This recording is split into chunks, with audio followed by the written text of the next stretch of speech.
Hi, this is Stephanie. Let me tell you a story. This one is a short story from my universe, The Infinite Library. I've started publishing some of those short stories on Royal Road, which is something you can get to linked from my blog. So here we go.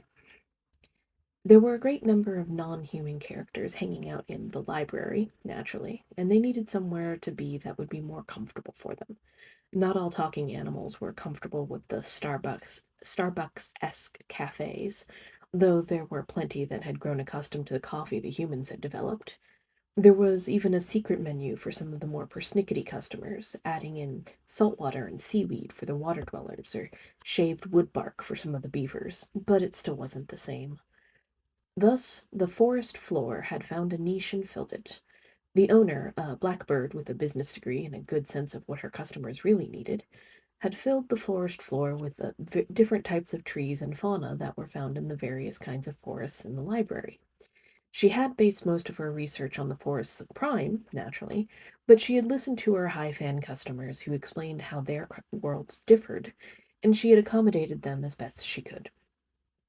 It was in one such area that Sir Raccoon found himself one bright day, trying to numb the pain of loss once again. He had essentially written his name on one specific seat, well, tree stump, but it was all one in the forest floor, at the end of the bar. His helm, battered and rusted, sat on the bar next to his wooden cup. He claimed the helm had belonged to his great-grandfather, the great Duke Raccoon of Sherwood, but very few people believed him. He was known to exaggerate his family's importance, and the more he'd had to drink, the greater and more important his family became. One day, after his fourth hibiscus blackberry shot, he swore that his great-great-grandmother had been the mistress of the King of the Trees, a title that had gone unclaimed for several generations. The bartender had cut him off at that point, much to his chagrin and the rest of the bar's relief.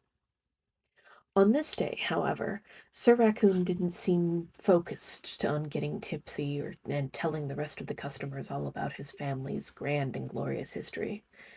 Instead, he had been nursing the same glass of fermented pomegranate juice, the weakest drink the bartender had ever seen him drink, and he continued to stare into space or at the grain of the wood on the bar, not even raising his eyes when a boisterous group of otters arrived for an after-work drink.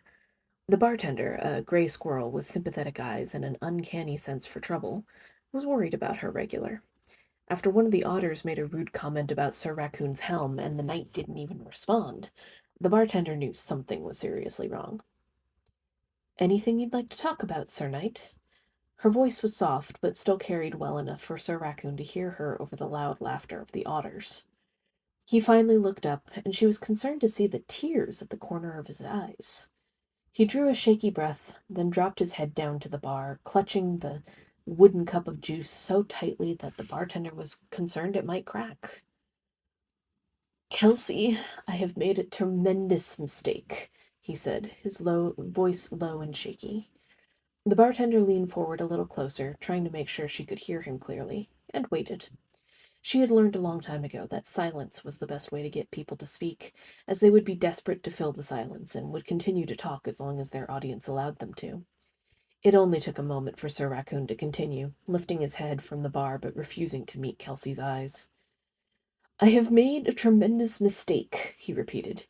He closed his eyes tightly, took a gulp of his juice, then put the cup down with a thud. I have fallen in love with the son of a duke, and he knows absolutely nothing about my true nature. He thinks I am a simpleton, a performer sent to joust and dance for his father's enjoyment, and knows nothing about my family's history or my own training and skills. His father hired me to perform, along with a few others, for the family's reunion event, and in my first bout, Sir Beaver caught a lucky shot and threw me from my mount. Sir Raccoon's face twisted into a smirk. I made sure Sir Beaver learned the error of his ways after he had spent time showboating and gloating, but by that point the initial impression had been made.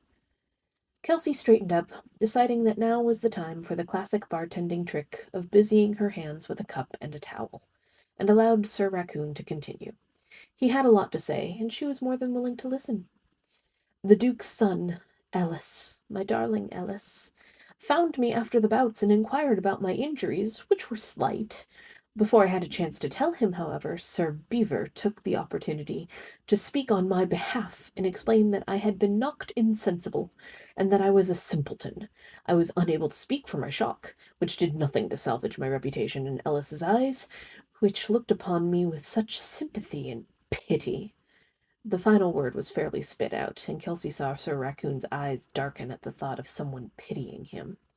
He sent his father's healers to me to make sure I was taken care of, and left after shaking my hand, and...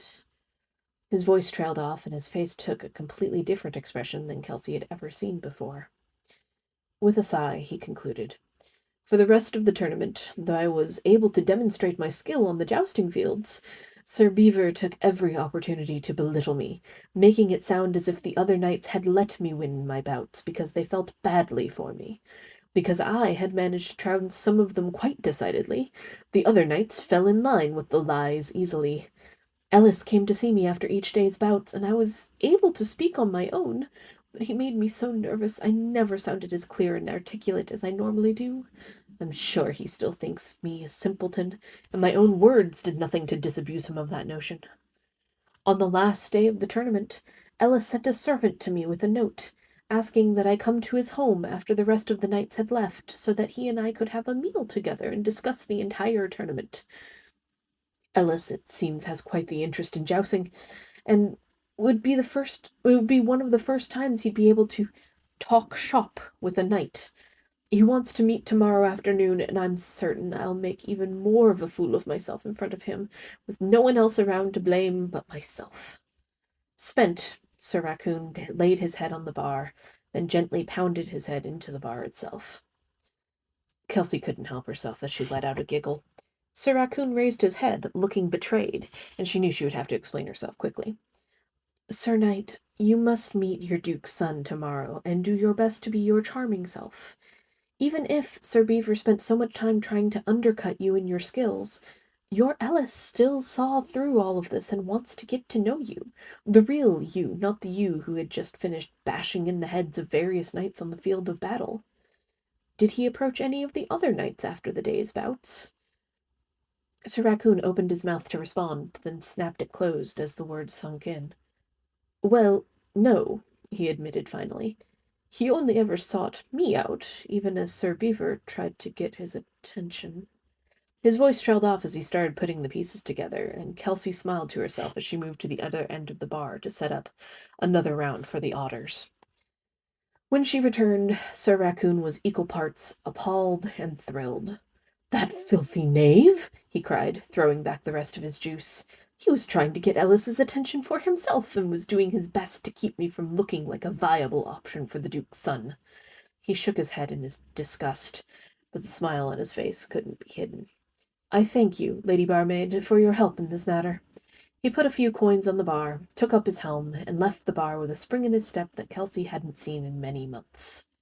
She was glad to help, though, as she counted his coins, she sighed as she realized that once again he had paid in the coins of his realm. He was quite the knight, but he was terrible when it came to exchange rates, and yet again he had underpaid.